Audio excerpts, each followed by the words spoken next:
Welcome to Nasdaq TradeTalks. I'm your host, Jill Malandrino, global markets reporter at Nasdaq. We're coming to you live from CES in Las Vegas, Nevada. Joining me for this segment, we have Dan Galves. He's the Chief Communications Officer at Nasdaq-listed Mobileye. We're here to discuss safety and autonomous driving and accelerating the commercialization of autonomous vehicle service. It is great to have you, Dan. Welcome to TradeTalks. Thanks a lot, Jill. Give us a quick overview of Mobileye and the solutions that the company provides. Yeah, sounds good. So about 90% of our current revenue, which is about $1.6 billion, comes from the technology, the software on a chip that we design ourselves that interprets data from a front-facing camera on cars. It creates kind of an extra safety layer for cars. It's called driving assist systems. You know, if you're not paying attention and the car notices that somebody stopped short in front of you, the car can deploy the brakes and stop itself. So that's really our core business, which has been, we're the global leader in that. There's 190 million cars on the road with our technology. The bulk of the company today is working on systems that will allow the car to start taking over more and more of the driving function. We have a series of solutions there, you know, all of which are in development right now with Volkswagen Group. So we're excited about kind of the deployment of these products starting in 2026. We already have a system on the road in China that's kind of similar to what Volkswagen is developing as well. Which is so interesting because there's key themes that emerge every year at CES, and innovation in automotive tech is a really hot topic this year. So we're fortunate to be in the Auto Tech Hall here.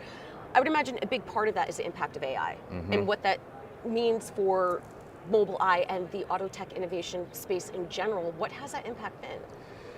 Yeah, so I mean, AI is certainly exciting, and it's driving a lot of, you know, enthusiasm around the space. I think we consider ourselves one of the first companies to actually deploy AI in kind of on-the-road products. So, you know, back in 2014, we had a deep neural network end-to-end running on Tesla's first autopilot product. So we really know how to deploy AI. The kind of newer techniques like transformer-based architectures, they make things a lot more efficient. You know, you can analyze, you know, a frame of a video frame like all in one instead of pixel by pixel. So it does reduce a lot of steps that we need to take. But it doesn't really fundamentally change kind of the technology vision of the company. But, you know, it's certainly exciting, and I think there's been a lot of progress over the course of this year in autonomous driving. Well, I'm glad you brought that up, that you've been leveraging AI since 2014, because, you know, it entered the consumer vernacular in November 2022 with Gen AI and so forth, but this is nothing new for you guys, and I'm glad you pointed that out. Yeah. Let's talk about some recent announcements highlighting and the methodology behind how you're working to innovate when it comes to safety. Yeah.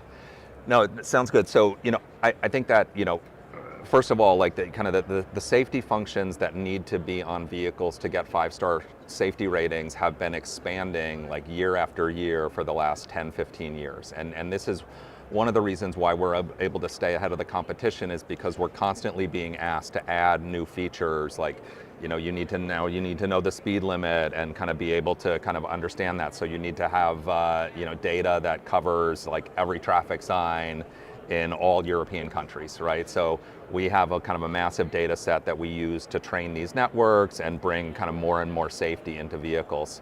I think with our supervision technology, which is very similar to Tesla FSD, you know, we see that as adding an extra layer of safety as well, because there's a synergy between kind of, now the car has cameras not just in the front but all around the vehicle. So the car is seeing in all directions, it's never getting distracted, it's never impaired.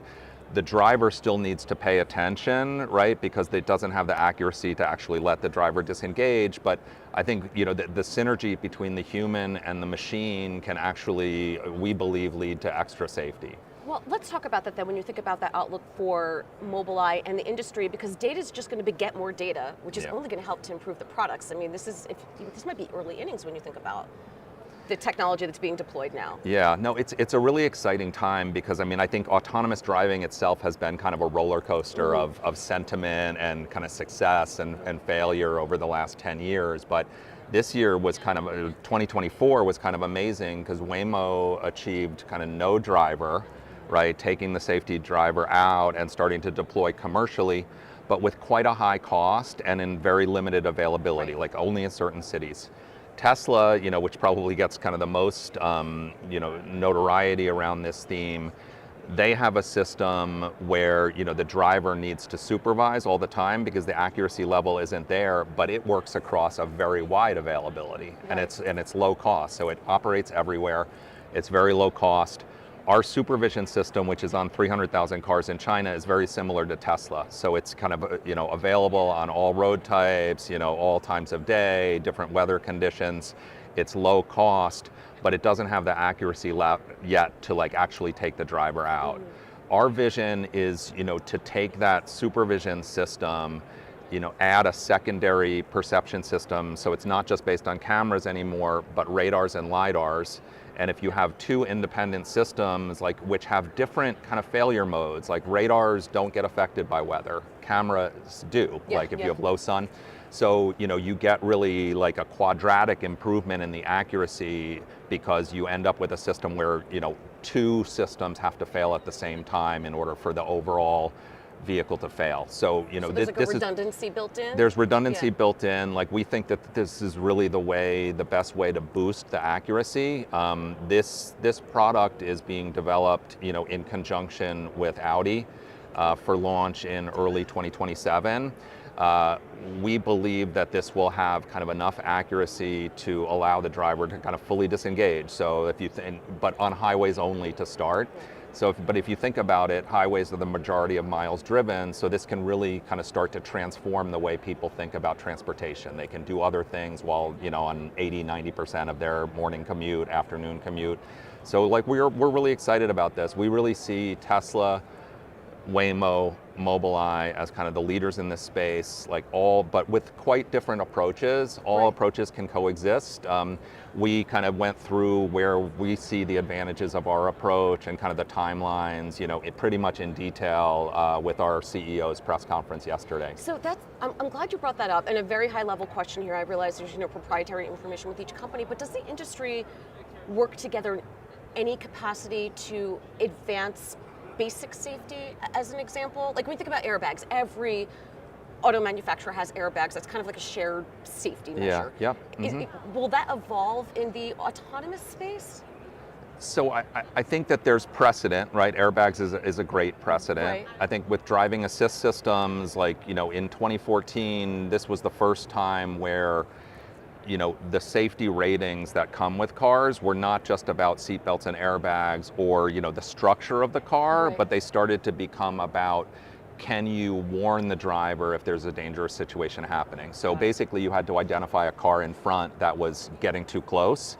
Now you have to identify pedestrians in front, on the side, cyclists, the lane markings, the speed limit, the road boundaries. So all of this has kind of expanded the level of safety that come with normal cars. Autonomy, I think that and we're, in some ways we're kind of beholden to the world's automakers, right? Because we don't have our own cars, we don't produce our own cars, so we need adoption from the industry. This driving assist technology, again, going back 10 years, maybe it was on 5-6% of cars, and it was, it cost extra to have it. Now in the US and Europe, it's on, almost 100% of cars, free. It comes standard. Oh, the backup camera is considered. It's a similar type of dynamic. So, I think that the kind of industry standards that are created, based on consumer pull for more and more safety, we think will continue to expand and could start to include, more 360-degree vision around the car instead of just in the front. All right, Dan, we appreciate the insight. Thanks for joining us on Trade Talks. And thanks for joining me from CES. I'm Jill Malandrino, Global Markets Reporter.